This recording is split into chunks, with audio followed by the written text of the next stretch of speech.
Isha yoga centre അഥവാ ആദിയോഗി ശിവ പ്രതിമ Guinness റെക്കോർഡിൽ ഇടം നേടിയ ഏറ്റവും വലിയ ശിവഭഗവാന്റെ അർദ്ധകായ പ്രതിമ.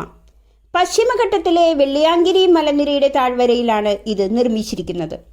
112 അടി ഉയരവും 147 അടി നീളവും 82 അടി വീതിയുമുള്ള ഈ ശിവപ്രതിമ പൂർണ്ണമായും സ്റ്റീൽ കൊണ്ടാണ് നിർമ്മിച്ചിരിക്കുന്നത്.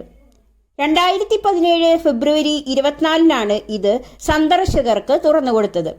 കോയമ്പത്തൂരിലെ ഗാന്ധിപുരം ബസ് സ്റ്റാൻഡിൽ നിന്ന് 14C അല്ലെങ്കിൽ 14D എന്ന കോഡ് നമ്പർ ഉള്ള ബസ്സിൽ കയറി 30 കിലോമീറ്റർ സഞ്ചരിച്ചാൽ ഇഷ ബസ് പാർക്കിങ്ങിൽ എത്തിച്ചേരാം. ഇവിടെ നിന്ന് സന്ദർശക പാസ് എടുത്ത ശേഷം വെള്ളിയാങ്കിരി മലയുടെ കാഴ്ചയും കണ്ട് 1/2 കിലോമീറ്റർ നടന്നാൽ ശിവപ്രതിമയുടെ മുന്നിലെത്താം. നടന്നു പോകാൻ ബുദ്ധിമുട്ടുള്ളവർക്ക് 10 രൂപയ്ക്ക് കാളവണ്ടിയും 20 രൂപയ്ക്ക് ഇലക്ട്രിക് വാഹനങ്ങളും ലഭ്യമാണ്.